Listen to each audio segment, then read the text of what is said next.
Hey, this is Trevor with SSV Works, and today on SSV TV, we're talking about adding new speaker panels to the dash of your Can-Am X3.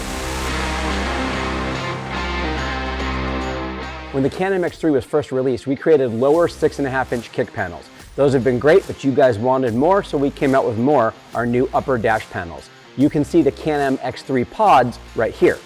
And if you want more, our dash panels are going to be a great option for you. Even if you have the smart lock, you use the optional smart lock bracket for the differential, and that way you're not losing or missing out on anything, and your install is still easy. And for Can-Am X3 smart lock equipped vehicles with the X3 smart lock module, it mounts simply in our X3 relocation bracket for your smart lock to sit right into the mounting bracket and goes underneath the sub dash, so it doesn't interfere at all with your speakers. And the X3 dash plates are included in all of our new Phase X3 1650 watt audio kits. If you're looking for an easy way to add speakers to the dash of your Can-Am X3, our new X3 speaker panels and smart lock bracket are going to be a great option for you.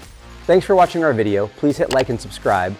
Leave comments and feedback, and for more information, go to ssvworks.com. I'm Trevor, this is SSV TV. We'll see you out there.